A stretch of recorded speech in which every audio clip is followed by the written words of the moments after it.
कि opposition unity होना चाहिए, अपोजिशन यूनिटी होना चाहिए। पटना में एक मीटिंग हुई और वो पटना की मीटिंग में महाराष्ट्र से शरद पवार साहब जिस शख्स को लेकर आए थे प्रफुल्ल पटेल, आज प्रफुल्ल पटेल बीजेपी से जाकर मिल लिए। आप बताइए कौन सी अपोजिशन की मीटिंग है ये जिसको आप बुला रहे हैं, जो आपके साथ बैठकर बातें कर रहा है, वो चंद दिन के बाद आज बीजेपी की तारीफ करता है महाराष्ट्र में। नमस्कार, इन खबर राजस्थान में आपका स्वागत है। मैं हूं आपके साथ सत्येंद्र शर्मा। राजस्थान में विधानसभा का चुनाव है, ऐसे में राजनीतिक पार्टियों का लगातार राजस्थान दौरा जारी है। इसी बीच कल राजस्थान दौरे पर एआईएमआईएम के अध्यक्ष असदुद्दीन ओवैसी पहुंचे थे। असदुद्दीन ओवैसी ने वहां पर एक जनसभा को संबोधित किया और उसके बाद से महाराष्ट्र की राजनीति को लेकर के बड़ा बयान दिया है। आपको बता दें कि कल महाराष्ट्र में दोपहर में एक ऐसा सियासी बदलाव हुआ जिससे देश की राजनीति को एक अलग दिशा में ले जाकर के खड़ा कर दिया है। कल दोपहर एकाएक अजीत पवार ने बीजेपी से मिलकर के वहां की सरकार को सपोर्ट किया और उप मुख्यमंत्री पद की शपथ ली। इसके बाद से ही विपक्ष लगातार बीजेपी पर हमलावर है, तो वहीं असदुद्दीन ओवैसी ने अपनी जनसभा में विपक्ष पर ही बड़ा निशाना साधा है। उन्होंने कहा है कि शरद पवार पटना में जिस नेता को लेकर के गए थे वह उनका नेता तो सीधे जाकर के बीजेपी की गोद में बैठ गया। असदुद्दीन ओवैसी का सीधा इशारा प्रफुल्ल पटेल पर था, क्योंकि पटना में हुए विपक्ष की महाबैठक में शरद पवार प्रफुल्ल पटेल को अपने साथ ले गए थे। प्रफुल्ल पटेल एनसीपी के एक बड़े नेता हैं और साथ ही शरद पवार के बेहद ही करीबी माने जाते हैं। हालिया में जब शरद पवार ने एनसीपी के अध्यक्ष पद से इस्तीफा देने की बात की थी, तो साथ ही उन्होंने प्रफुल्ल पटेल को कार्यवाहक अध्यक्ष बना दिया था। पार्टी का इतना बड़ा जिम्मेदारी प्रफुल्ल पटेल को सौंप दिया गया था।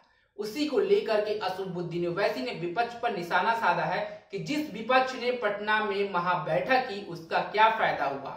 आखिर फिर से एनसीपी टूट गई और प्रफुल्ल पटेल अजीत पवार जाकर के बीजेपी की गोद में बैठ गए। आप भी सुने असदुद्दीन ओवैसी का वो पूरा बयान जिसमें विपक्ष पर सीधा सीधा हमलावर होते नजर आ रहे हैं। कि अपोजिशन यूनिटी होना चाहिए, अपोजिशन यूनिटी होना चाहिए।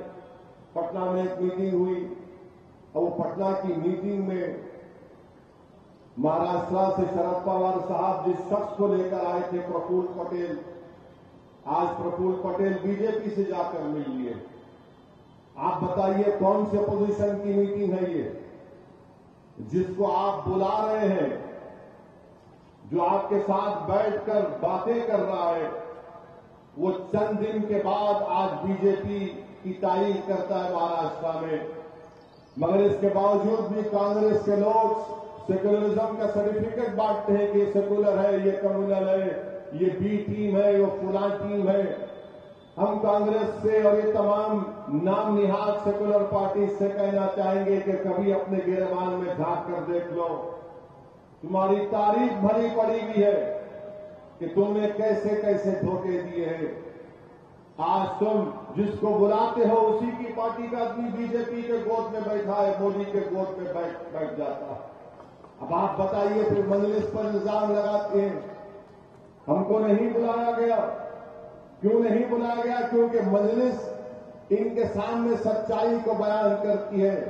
आज आप मीडिया में देखिए कि हर अपोजिशन पार्टी के नाम निहाद सेकुलर पार्टी के लोग रो रहे हैं कि बीजेपी ने राष्ट्रवादी कांग्रेस के एमएलए को तोड़ दिया।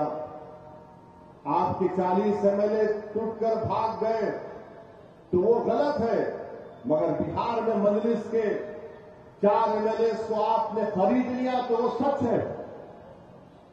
बिहार में हमने अपने खून पसीने से सीमांचल की सरजमीन पर वहां की आवाम पर लाखों सलाम उन्होंने मेहनत की और मजलिस के 5 एमएलए को कामयाब किया।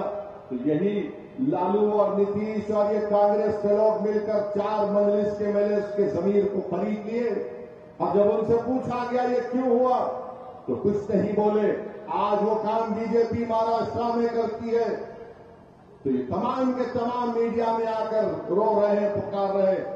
याद रखो, अगर बिहार में जो मजलिस के एमएलए से हुआ गलत है तो फिर महाराष्ट्र में जो हुआ वो गलत होगा। नहीं तुम करोगे तो अच्छा और दूसरा करेगा तो गलत। ये इनका नाटक है, इनकी पॉलिसी है कि मीटिंग में जिसको बुलाकर बिठाते हैं। आज प्रफुल्ल पटेल साहब बीजेपी की तारीफ कर रहे हैं, ये तुम्हारा पोजीशन यूनिटी है। अरे छोड़ो, ये सर्टिफिकेट बांटने की दुकान बंद करो। तुमको अगर बीजेपी को रोकना है तो आइडियोलॉजी की बुनियाद पर रोको। बीजेपी से मुकाबला करना है तो एक एजेंडा बनाओ। ये नहीं हो सकता कि नहीं हम जो करेंगे वो सच है और दूसरों को सबको गुलामों की तरह आपके सामने सर झुकाकर खड़ा होना पड़ेगा। ये नहीं होने वाला है। अब आवाम बेदार हो चुकी है, नौजवान बेदार हो चुका है। तुम सिर्फ झूठ बोल बोल कर मुस्लिम अकलियत का वोट तो ले लेते हो, मगर उसके बाद तुम बीजेपी को हरा नहीं पाते। मेरे अजीज दोस्त, तो सुना आपने असदुद्दीन ओवैसी का ये बयान।